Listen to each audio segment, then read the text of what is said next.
Hello everyone, welcome back to my video. Episode number 10 start होता है वहीं से जहाँ पर लास्ट पार्ट एंड हुआ था, यानी कि घर पे सही की क्लास लग रही थी। सही बोलते कि मैं वहाँ पर इसलिए गई थी क्योंकि मुझे जानना था असलियत क्या है। और यहाँ पर मैंने ये तो पता लगा लिया ना कि वो कोई नॉर्मल चीज़ें नहीं, बुटीक होटल खोलना चाहता है, ऐसा वो बोलती है। ये सुनने के बाद सब लोग कन्फ्यूज थे क्योंकि देखो प्रॉब्लम ये थी कि उस जो लैंड ओनर थी ना, वो सही की फैमिली को बिल्कुल पसंद नहीं करती थी। एक बार जो ऑफर किया था वो उन्होंने रिजेक्ट कर दिया था। और क्ला जो उनसे काफ़ी करीब दिख रहा था, मतलब उसने तो ऑलरेडी इम्प्रेस कर दिया, तो बहुत हाई चांस था कि जो सही के होटल के साइड वाला लैंड था ना, वो क्ला को मिल सकती है। तो ये लोग अब सोचते कि क्या कर सकते हम जो क्ला को हरा दे। तो यहाँ पर सैमसन बोलते हैं कि हम लोग एक नया प्रोजेक्ट रिस्टार्ट कर सकते हैं, मतलब कोई पुराना प्रोजेक्ट जो अटका हुआ हो, और वहाँ पर हम फिर से लैंड कब्जा करे हुए तो काम कर सकते हैं ना, ऐसा वो आइडिया दे देते हैं। सीन शिफ्ट होता है, सही रूम में थी और वो याद कर रही थी जो क्ला ने बोला था कि पता नहीं मैंने क्या बिगाड़ा था तुम्हारा, जो तुम्हारी फैमिली ने मेरे साथ इतना कुछ किया, और बस तुम्हारे साथ बदला लेने में काहे का मजा, तो मैं तुम्हारे पापा के साथ भी बदला लूंगा क्योंकि तुम्हारे पापा की वजह से तो मैं जल गया था ना, ऐसा वो उसने बोला था। वही सारी चीज़ें याद करके सही बहुत ज़्यादा अपसेट हो रही थी। अब बेचारी को थोड़ी पता है लास्ट 7 साल पहले क्या क्या हुआ था, किस बात की वजह से उससे इतना ज़्यादा नाराज है। सीन शिफ्ट होता है, यहाँ पर लिसा को बेस्ट इंटीरियर डिजाइनर का अवार्ड मिला हुआ था। यहाँ पर वो बहुत गुस्से में थी। क्यों? क्योंकि ये जो अवार्ड मिला था ना, वो सर के पापा ने उसे दिलवाया था, मतलब अवार्ड खरीद के। और यहाँ पर ना बार बार उसे ये चीज़ याद दिलाया जाता था कि उसने 7 साल पहले क्या किया था, मतलब अपने करियर के बदले में उसने लास्ट टाइम भी दोस्त को धोखा दिया था और अभी भी वही कंटिन्यू करो, ऐसा उन्होंने बोल दिया था। यहाँ पर लिता बहुत गुस्से में थी, और जाके जो बुके था वो डस्टबिन में फेंक देती है। सही उसके पीछे पीछे जाकर बोली थी कि क्या हुआ लिता, इतना ज़्यादा ओवरिया क्यों कर रही हो। यहाँ पर ना लिता असलियत बताने वाली थी, लेकिन वहाँ पर वो एशिया को देखती है थोड़ा दूर, तो वो बोलती है तुम्हारे पापा अभी ना तुमसे नाराज है, इसीलिए ना बदला ले रहे तुमसे मुझसे, ऐसा वो बोलती है और वहाँ से चली जाती है। इस तरह से अभी भी कुछ समझ नहीं पा रही थी उसके लाइफ में तो क्या हो रहा है, उसे खुद ही नहीं पता। सब लोग उसे इतना कंफ्यूज करते हैं।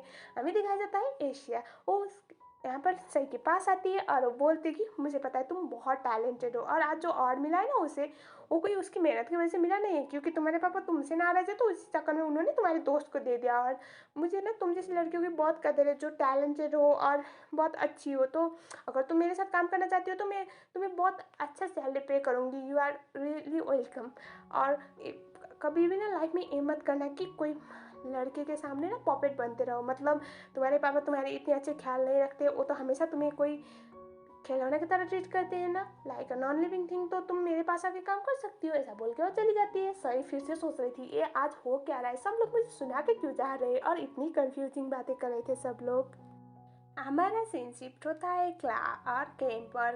केम मुझसे बोल रहा था कि उन लोगों ने गैलरी कंस्ट्रक्शन प्रोजेक्ट को फिर से रीओपन कर लिया और वो लैंड को वो कब्जा करना चाहते, तो अब हम क्या करेंगे। क्ला बोलता है कि मैं इतनी आसानी से उन लोगों से हार मानने वाला तो बिल्कुल भी नहीं हो। यहाँ पर क्लैरी भी थी। तब यहाँ पर ना क्लैरी बोलते हैं कि मैं ना तुम्हें अपनी मॉम से मिलवाना चाहती हूँ। वो बोलता है कि तुम ओके हो, मतलब तुम्हारी मॉम ओके होंगी ना। वो बोलते कि मेरी मॉम बहुत प्यार करती है मुझसे और उन्हें मेरी कोई भी डिसीजन से कोई प्रॉब्लम नहीं होगी। उसके बाद यहाँ पर क्ला उसे अपने घर पे ले आता है, मतलब एशिया के घर पे। और यहाँ पर एशिया क्लैरी को देखने के बाद आप लोगों को याद है वो उसे बिल्कुल पसंद नहीं करते। बेसिकली उन्हें ना पसंद नहीं क्ला के आसपास कोई लड़कियां बन रहा है, यही आप लोग समझ जाओ, मैं इससे ज़्यादा नहीं बोलूँगी। यहाँ पर वो उसे इंट्रोड्यूस करवाता है और वो उसे बोलते कि फाइनली हम मिल ही गए क्लैरी। और वो उसकी मतलब खूबसूरत हो ऐसा ऐसा बोल रही थी, लेकिन मन में वो ना बिल्कुल पसंद नहीं कर रही थी क्लैरी को। हमें दिखाया जाता है यहाँ पर आज एशिया ने सही को भी बुलाया था, और यहाँ पर सबसे पहले तो क्लैरी की मॉम आती है। क्लैरी की मॉम इन लोगों के साथ डिनर करने लग जाती है। यहाँ पर जिस लेडी का लैंड ये लोग खरीदने वाले थे ना, उनको भी यहाँ पर बुलाया हुआ था। Everything was going oil. ये बात आप लोग नोट कर लो कि जो एशिया है वो क्लैरी को बिल्कुल पसंद नहीं करती। यहाँ पर सही के आने की बात चलती है, मतलब कोई आपका गेस्ट आए ऐसा एशिया की मेड बोलती है, तो यहाँ पर वो बोलती है कि आज मेरा स्पेशल गेस्ट है। और यहाँ पर क्ला बोलता है कि मैं उसे लेके आता हूँ। बाहर आने के बाद देखता है कि वो तो सही है। वो पूछता है कि तुम यहाँ पर क्या कर रहे हो। सही बोलती है कि मैं तुम्हारे एडॉप्टिव मॉम से मिलने के लिए आई हुई हूँ। वो बोलता है कि मैं तुम्हें अलाउ नहीं करूँगा इस घर के अंदर जाने में। तो उसी टाइम पे ऐसे आके बोलती कि मैंने इसे बुलाया है और तुम्हें कोई हक नहीं बनता मेरे गेस्ट से इतना रूडली बिहेव करने का। एंड देन सही को बोलती कि डार्लिंग लेट्स गो, और उसके बाद वो अंदर ले जाती है। यहाँ पर सही आके सबको हेलो बोलती है, मतलब नमस्ते वाला हेलो उनका होता है ना स्वादी का। एंड यहाँ पर जो क्लैरी की मॉम थी सई को देखने के बाद तो उनकी आंखों से आंसू आना स्टार्ट हो जाते। तो बेसिकली क्या था, ये थी सई की मॉम, मतलब अभी क्लैरी की मॉम में पहले आप लोग समझ जाओ, वो तो देख ही नहीं पा रही होती है। एंड देन यहाँ पर जब सही उन्हें हेलो बोलती है ना, उन्हें उनके सामने आके ऐसे तो वो तो शॉक हो जाती है और उसकी आंखों से भी आंसू आने लग जाते हैं। उसके बाद यहाँ पर क्लैरी अपनी मम की गुनगान गाना स्टार्ट करते हैं, मतलब ये लड़की बहुत प्रिटी है नो डाउट। और यहाँ पर सही ना वो सब सुन के ना उसकी आंखों से आंसू आ रहे थे, या यहाँ पर सही की मम की आंखों से भी आंसू आ जा रहे थे। और यहाँ पर ना वो बोलती कि पता है मैं जब अमेरिका में थी तो मेरी मम सारे थाई फूड्स मेरे लिए बनाती थी। सही बोलते ही पता है मेरे पास तो मॉम है ही नहीं, जब भी मैं बीमार पड़ती थी या कुछ भी हो तो मैंने कभी घर का खाना तो कभी उसके बारे में सुना भी नहीं है, मेरे लिए तो वो सब किसी सपने की तरह था, ऐसा वो बोलती है। यहाँ पर सही बहुत इमोशनल हो रही थी, ऑब्वियसली उसकी मम्मी इमोशनल हो रही थी। इनका क्या है आपको बाद में पता चलेगा, लेकिन अभी बहुत ज़्यादा इमोशनल माहौल बन रहा था सही के लिए। सीन शिफ्ट होता है यहाँ पर एशिया के पास। क्ला जाके बोलता है कि आपने जानबूझ के किया है ना, सई और उसकी मॉम के एक साथ लाने का प्लान आपका था ना। तो हमें पता चलता है उसे पता है ये सई की मॉम है। तो वो बोलती कि हाँ इसमें प्रॉब्लम क्या है, तुम उसे बदला लेना चाहते, उसे हर्ट करना चाहते थे तो ये अच्छा मौका है ना। उसे जब देखेगा कि उसकी मॉम ने उसे छोड़ के उसके पास एक और बेटी है तो कैसा लगेगा, सोचो तुम्हारा बदला तो सक्सेसफुल हो जाएगा ना। यहाँ पर क्ला बोलता है कि ये सब करने की कोई ज़रूरत नहीं थी और ये सब करने का मैं आपको अलाउ भी नहीं करूँगा। और यहाँ पर एशिया बोलती कि तुम्हारे दिल में अभी भी कुछ है क्या, अपने अंदर की नफरत को जगाओ, ये सब क्या बोल रहे हो। इंडियन दिखा जाता है सही, उसे ना ये सब देख के बहुत बुरा लग रहा था, मिस्टेकली उसके हाथ कट जाता है तो वो वॉशरूम के लिए निकल जाती है। वॉशरूम के अंदर जाने के बाद सही बहुत ज़्यादा रोने लग जाती है। तभी उसकी मम्मी आ जाती है और बोलती कि कैसी हो बेटा, हनी कह के बुलाती है। सही बोलती है कि कैसी हो, आपको बस अब याद आ रहा है। अरे मुझे तो ना इतना खुशी मिल रहा है ना कि आप जिंदा हो, सबने बोला था आप मर चुकी है, डैड ने तो वही बोला था और आज देखती हूँ आपके पास से एक और फैमिली है, आपकी बेटी है। पता है कितना बुरा लग रहा है और मुझे आप आपके सामने सब प्रेजेंट करना पड़ रहा है कि मैं आपको जानती नहीं हूँ। उसकी मॉम बोलती है कि तुम्हारे पापा कभी भी नहीं चाहेंगे कि तुम और मैं मिले, और क्लैरी मेरी असली बेटी नहीं है, वो मेरे पति की पहली बेटी है, मतलब पहली वाइफ की बेटी है। तो यहाँ पर वो बोलते हैं कि हाँ, आपने तो अपनी बेटी को छोड़ के किसी और की बेटी को बड़ा किया हुआ, कितनी किस्मत वाली हो ना मैं, मुझे तो खुश होना चाहिए, ऐसा वो बोलने लग जाती है। यहाँ पर उसकी मॉम उसे कुछ समझाने की ट्राई कर रही थी। यहाँ पर सही बोलती कि इट्स ओके, मुझे तो आपको मैम के बुलाना पड़ेगा ना। देखो गाइस इस मोमेंट पे बाहर से ना क्ला इनकी बातें सुन रहा होता है, उसे सही के लिए बहुत बुरा लग रहा था। और यहाँ पर सही बोल रही थी कि मुझे तो आपको मैम बुलाना पड़ेगा ना। इट्स ओके मैं मैम बुलाऊंगी और आपने ऐसा कंटिन्यू करो कि आप मुझे पहचानते नहीं हो, मैं मुझे आदत है, इट्स ओके बोलती है और वो रोते बाहर निकल जाती है। बाहर आने के बाद वो वहाँ पर क्ला को देखती है, क्ला उसे कुछ बोले उससे पहले वहाँ से चली जाती है। एंड या सही की मम्मी बाहर निकलती है वॉशरूम से तो वो भी वहाँ पर क्ला को देख लेती है। एंड देन क्ला सही के पीछे पीछे चला गया था। सही बहुत ज़्यादा हॉट थी और वो उसके जो सैंडल थे ना वो गिर रहे थे तो वो उसको हाथ पे पकड़ लेती है। क्ला आके उसे कुछ बोलने वाला था, सही उसके तरफ मुड़ती है। सही बोलते कि ये मेरी लाइफ में चल क्या रहा है, लोग सडनली मेरी लाइफ से गायब हो जाते और फिर से वापस आ जाते हैं। तुम मुझे हर्ट करना चाहते हो ना, मुझे पता है तुमने आज ये सब किया मुझे हर्ट करने के लिए। इट्स ओके मैं हर्ट हो गई, मुझे बहुत बुरा लग रहा है। तब यहाँ पर वो वहाँ से जाने लगती है। तब फिर यहाँ पर क्ला बोलता है कि तुम हर चीज़ के लिए दूसरों पे ब्लेम नहीं कर सकते, वो तुम्हारे पापा है जो हर लोगों को, सारे लोगों को तुम्हारी लाइफ से आउट कर रहे हैं, क्योंकि उन्हें पता है तुम वो सब डिजर्व नहीं करती और इसी चक्कर में तुम अकेली पड़ गए, ऐसा बोल देता है। और यहाँ पर ना सही बोलती कि पता है तुम वो इंसान थे जो कभी भी मुझे हर्ट नहीं कर सकते थे। वो क्ला कहाँ गया, आई जस्ट होप मुझे वो क्ला वापस मिले नहीं, लेकिन नहीं तुम मुझसे नफरत करती है, तुम मेरे साथ इतना कुछ कर सकते हो ना, ठीक है। और वहाँ से जाने लगती है। यहाँ पर क्ला बोलता है कि मैं तुम्हारे साथ ये सब इसलिए करूँ ताकि तुम ना फिर से लाइफ में कभी तुम्हें प्यार मिले ही ना, क्योंकि ना तुम एजेंट मदर तुम ही बहुत अनसक्सेसफुल थी, मतलब जब वो प्रेग्नेंट थी तो मतलब उसका बच्चा गया ना, वही बातें कर रहा था। वो सही बोलती कि तुम्हें क्या बोले, तो वो बोलता है कि एजेंट मदर तुम बहुत ख़राब थी और अभी देखो तुम्हारे साथ वही हो रहा है, तुम्हारे पापा तुम्हारी माँ को तुम्हारे लाइफ से दूर कर रहे हैं और मैं भी आउट हो गया। और उसके बाद तुम अब इतनी अकेले पड़ गए, तुम्हारी पापा की आंखों में तुम्हारी कोई कदर है नहीं, तुम जो कुछ भी करो वो तुम्हें कभी प्रेज नहीं करते और अभी तुम इतनी ज़्यादा अकेले पड़ गई हो ना, सबके नज़रों में ना तुम कोई हो ही नहीं हो, मतलब कोई अहमियत रखती नहीं हो, ऐसा वो बोल देता है। सही क्या बोलती, बेचारी ऑलरेडी बहुत ज़्यादा खराब मूड में थी तो वो वहाँ से जाने लगती है। क्ला उसके सैंडल लेके उसके पीछे पीछे आ रहा था। सही बहुत ज़्यादा रो रही थी। बारिश होने की वजह से यहाँ पर सिचुएशन बहुत ख़राब थी। सही एक टैक्सी में बैठ कर चली जाती है, क्लाउड से मिल नहीं पाता। हमें दिखा जाता है सही सीधा सीधा अपने घर में जाती है। ये बोला गया था कि उसकी मॉम की मौत होने की वजह से जो होता है ना ऐसे से एक बॉक्स में, तो वो बॉक्स लेके उसके पापा के कमरे की तरफ चली जाती है। यहाँ पर हमें दिखाया जाता है क्ला भी जाता है एशिया के पास, वो सैंडल उनके सामने फेंकता है। बोलते कि आपने ये सब क्यों किया? तो वो बोलते कि अच्छा है ना, तुम्हें बुरा लग रहा है, तुम्हारा तो बदला पूरा होगा ना। अब वो जाएगी, अपने बाप ने अब तक इतने सालों से उसे झूठ बोला, उसके लिए वो बाप से लड़ाई करेगी, मतलब मिस्टर सिंह से। सोचो कितना अच्छा होगा, बाप बेटी में इतना धरा रहेगा। तो वो बोलते कि ये सब करना ज़रूरी था, मैंने बोला था। तो वो बोलती कि हाँ, तुम्हें बदला लेना है, तुम भूल गए क्या? तुम बार बार इतने सॉफ्ट क्यों बन जाते हो? तुम भूलो मत, बाप बेटी ने क्या किया है, वो दोनों यही चीज़ करते हैं, ऐसा बोलने लग जाती है। यहाँ पर सही अपने पापा के पास जाके बोलते कि आज मैंने मॉम को देखा, मुझे एक्सप्लेन करेंगे सच क्या है? आपने मुझसे बोला था कि मॉम की डेथ हो चुकी है, लेकिन मैंने आज मॉम को देखा, वो भी जिंदा। उसके बाद सही जो बॉक्स था वो फोड़ देती है, तो उसमें तो कोई एसेस थे ही नहीं। तो हम यहाँ पर देखते हैं कि क्ला को ना सही की मॉम वहाँ पर आती है क्ला के पास। तो एक ही साथ में दो तरफ सच्चाई बताई जा रही थी। तो अब आप लोग को मैं ओवरऑल बताती हूँ।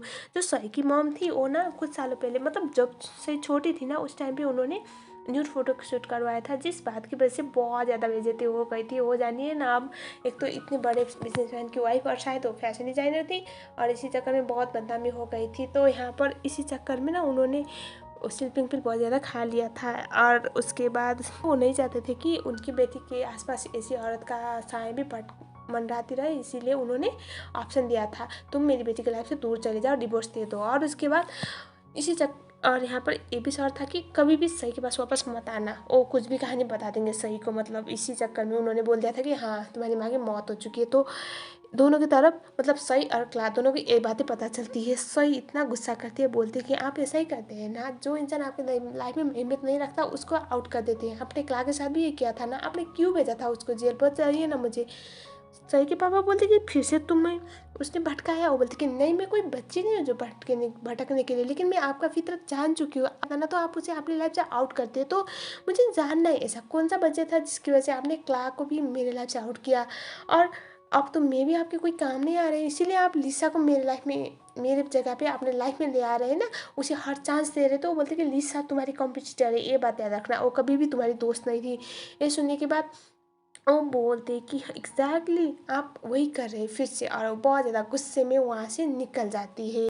नेक्स्ट सीन जहाँ पर क्लोए आके क्ला को एक सर्टिफिकेट देती है, वो था सही और क्ला का मैरिज सर्टिफिकेट। इट मीन्स ये लोग अभी भी शादीशुदा है, मतलब ये लोग ऑफिशियली अलग हुए नहीं थे। यहाँ पर वो बोलते कि भाई इससे तुम्हें प्रॉब्लम नहीं होगी। यहाँ पर क्ला बोलता है कि मैं तो जानना चाहता हूँ सही इस पर क्या रिएक्ट करेगी। नेक्स्ट सीन दिखाया जाता है यहाँ पर ऑब्वियसली ये क्ला ही था जो नया काम होने वाला था ना सही के फैमिली का, सही के पापा का, जो कब्जा करने का प्लान लैंड पे, उसकी वजह से बहुत ज़्यादा प्रोटेस्ट हो रहे थे सही के पापा के अगेंस्ट। सही क्ला को बोलती कि ये सब तुमने किया है ना? वो बोलता है कि ऑब्वियसली मैंने किया है। और यहाँ पर सही को ना ओ मैरिज सर्टिफिकेट दिखाता है, सही दिखती है और शॉक हो जाती है।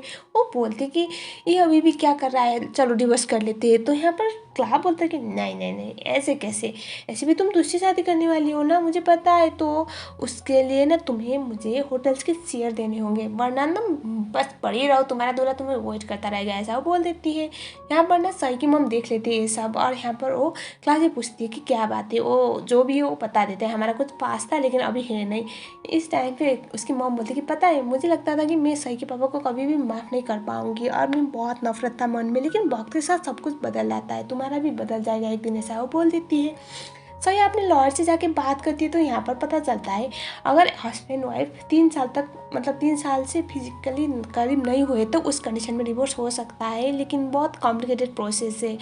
नेक्स्ट सीन में दिखाया जाता है यहाँ पर लीता को सही के पापा बुलाए हुए थे, और यहाँ पर जो न्यूज़ लीक हुआ था ना लैंड कब्जा वाला, वो उसके लिए सब लोग ना लीता को शायद ब्लेम करने वाले थे। लीता बोलती कि हाँ मैंने किया है, मतलब वो बहुत एटीट्यूड में बोलती है, वो थक चुकी थी बार बार इनकी बातें सुनते हुए, इनकी हर बात मानते हुए। तो वो बोलती कि आपको लगता है मैंने किया है, और वो वहाँ से चली जाती है। अब सही के पापा को उस पर डाउट तो था, लेकिन अब कंफर्म कर नहीं पाते, और यहाँ पर लीता का एटीट्यूड तो नेक्स्ट लेवल था। और वो बोलती कि देखो इससे ज़्यादा कुछ बकवास करोगे तो मैं तो सही को भी बता दूँगी। दूंगी, 7 साल पहले आपने लेटर बदली थी और मैं क्ला को भी बता दूंगी, तो मेरे हाथ में तो दोनों हाथ में लड्डू होंगे। उसके बाद एक फ्लैशबैक दिखाया जाता है जहाँ पर लिताई थी जो ये न्यूज़ बाहर कर गई थी।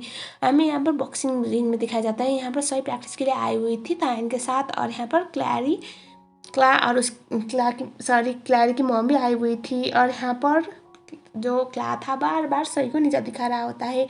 यहाँ पर वो क्लैरी को इतना चेयरअप कर रहा था, दोनों फाइट कर रहे थे, तो लाइक वो आज सही को तो बोल बोल के ही मार डालेगा, तो सही को बहुत गुस्सा आता है। वो जाती है और हमारे क्ला को 2-4 मुक्के तो आराम से दे देती है, नाक से खून ही आ गया था बंदे का, सीरियसली ही डिजर्व इट। और उसके बाद वो उसके मुंह पे पानी में पूरा एक गिलास पानी फेंक देती है। यहाँ पर ये देखने के बाद ना सब लोग पैनिक हो जाते हैं। जब सिचुएशन नॉर्मल हो जाती है तो यहाँ पर वो बोलता है कि तुमने ये सब क्यों किया। सही बोलते कि तुम्हें लगता है मैं तुम्हारी हर बकवास सुनूंगी। यहाँ पर वो बोलते कि तुमने मुझे डिवोर्स पेपर भेजवाया है सच्ची में या फिर ऐसे ही। नेक्स्ट सीन जहाँ पर यहाँ ये लोग कोकोनट फार्म में आए हुए थे, और देखो बाय द रूल ऑफ पता नहीं क्या, लेकिन लड़की की प्रॉब्लम चाहे वो एक्स हो या फिर प्रेजेंट, देखो छोड़ तो दिया एक्स सही को, लेकिन वो अभी लाइफ में मूव ऑन करे, कोई और लड़का उसका अच्छे से ख्याल रख रहा है, कौन बर्दाश्त कर सकता है। एज यूजल यहाँ पर जो था सही का ख्याल रख रहा था ना, उससे बहुत जलन हो रही थी हमारे बंदे को, और वो बार बार ऐसा ही दिखा रहा होता है। हमें दिखाया जाता है सही की मॉम, वो बोलती है सही को कि मुझे लगता है तुम दोनों का अलग होना ही सही है, और दूसरी बात बेटा तुम मेरी बेटी हो तो मैं इतना ज़रूर बोल सकती हूँ कि तुम हमेशा ना दूसरों के ऊपर अपने डिसीजन के लिए वेट मत करो, तुम्हारा भी खुद का डिसीजन होता है, और तुम हमेशा अपने पापा की पॉकेट बन के मत रहो, तुम लाइफ में मूव ऑन करो, क्योंकि मुझे पता है तुम्हारे पापा कैसे, जब मैं तुम्हारे पापा के साथ थी ना मैं कुछ कर नहीं पा रही थी, ऐसा बोल देती है। नेक्स्ट दिखाया जाता है सही को लग रहा था थाई ने तो वो उसके कपड़े लेकर वॉशरूम के बाहर तक गई थी, लेकिन अंदर क्ला खींच लेता है। यहाँ पर सही बोले थे कि ये तुम क्या कर रहे हो, पागल हो गए हो। यहाँ पर क्ला उसे बोलता कि सुबह तुमने जो किया उसका तो बदला लेना पड़ेगा ना, तो वो एक बकेट पानी उसके सर से गिरा देता है और बोलता है कि अब हम बराबर हो गए। ऐसे बहुत ज़्यादा एटीट्यूड दिखा रही थी सुबह बॉक्सिंग मैच पे, और उसके बाद सही बोलती कि तुम जैसे पागल इंसान के लिए तो ये भी कम है। तभी यहाँ पर सही को क्लार्क के साइड पे बॉडी पे होता है ना, किडनी के साइड पे एक कॉर्ड दिखता है, वो बोलती कि ये क्या है, तो यहाँ पर क्लार्क बोलता है कि ये तुम्हारा जो तुमने मुझे दर्द दिया है ना उसका एक जस्ट पोर्शन है। तो आपको तो पता है ना जो एशिया का बेटा है ना उसको क्लार्क ने एक किडनी दिया हुआ था, और यहाँ पर वही चीज़ें वो याद कर रहा था, लेकिन ऑब्वियसली सही को तो अब तक पता नहीं है। नेक्स्ट सीन दिखाया जाता है यहाँ पर सही जैसे तैसे वहाँ से स्केप करके जाने में कामयाब हो जाती है, क्योंकि यहाँ पर क्लान तो उसने ऑलमोस्ट फंसा ही दिया था और वो भीगी हुई थी। यहाँ पर जब थाइन पूछता है कि तुम भीग के क्यों आई हो, तो वो बहाना करती है कि मैं ऐसे ही नहा के आई हूँ बाहर से और थोड़ा बेटर लग रहा है। यहाँ पर जो थाइन है उससे अच्छे से उसके टॉवल से उसके सर पोंछ रहा होता है, लेकिन थोड़ा दूर से हमारा जेलस बंदा देख रहा था और उसे बहुत गुस्सा आ रहा था। सीरियसली उसे बर्दाश्त नहीं होता सही का कोई और ख्याल रखे, सही के पास कोई और हो। ऐसे खुद भी बहुत एटीट्यूड दिखाता है, बहुत परेशान करता है सही को, लेकिन ये तो मेनली का फितरत है। हमें दिखाया जाता है शाम मतलब नाश्ता के टाइम। यहाँ पर बहुत फनी इंसिडेंट होता है। सही ना मतलब अनकम्फर्टेबल फील कर रही थी, उसने इनर कपड़े कुछ पहने नहीं थे, और यहाँ पर ना क्ला का धन बार बार उसकी तरफ जा रहा था। यहाँ पर जो फार्मर थे जिसके घर पे उन लोग रह रहे थे वो पूछते कि कैसा है, आपको अच्छा लगा, तो क्ला बोलता है कि हाँ बहुत अच्छा दिख रहा है व्यू बहुत अच्छा दिख रहा है, ऐसा बोलता है। सही बोलती कि बेवकूफ़ फिर बट, तो यहाँ पर वो बोलता है कि मैं तो खाना की बात कर रहा था और व्यू का बहुत अच्छा दिख रहा है, तो वो बोलते कि साइको। उसके बाद यहाँ पर वो बोलते कि तुम ना कुछ ज़्यादा ही सोच रहे, इतने गंदे गंदे ख्याल माइंड पे मत लाओ, मैं तो इधर उधर की बातें कर रहा था, तुम्हें थोड़ी बोला था, ऐसा वो बोल देता है। उसके बाद यहाँ पर जो हमारी क्लैरी है उसे बहुत ज़्यादा स्पाइसी खाने की वजह से ना वो जैसे घबराने लग जाती है, तो जो सही है ना वो उसे कोकोनट का मिल्क पिला देती है, और इस टाइम पे जो क्ला है वो उसे हेल्प करता है। तो ये लोग याद करते हैं अपना पास किस तरह से जब वो प्रेग्नेंट थी और उसे ऐसे ही कोकोनट मिल्क पिला के उसे ठीक किया था, और कितने अच्छे अच्छे मोमेंट्स इन दोनों ने साथ में स्पेंड किया था, वो सारी चीज़ें दोनों याद करने लग जाते हैं। दो यहाँ पर सब लोग पूछते हैं कि तुम दोनों को किससे पता कोकोनट मिल्क से स्पाइसीनेस गायब हो जाती है, तो दोनों बोलते कि नहीं ऐसे गेस किया था, ऐसे बोल देती है सही भी, और यहाँ पर क्ला भी सेम चीज़ बोलता है। तो देखना ये है कि इन दोनों की एक प्यार की एक कहानी नफरत में जो बदल चुकी है वो कब जाके सही होगी, या फिर क्ला को कब पता चलेगा सही ने तो कभी उसे छोड़ा ही नहीं था, और एक मिसअंडरस्टैंडिंग ने इन दोनों की लाइफ को यहाँ से वहाँ ले गया था। सो आज के लिए इतना ही, मिलते हैं नेक्स्ट पार्ट में। अगर चैनल में नहीं हो तो चैनल को सब्सक्राइब जरूर कर लेना। ये पार्ट कैसा लगा कमेंट सेक्शन में ज़रूर बताओ।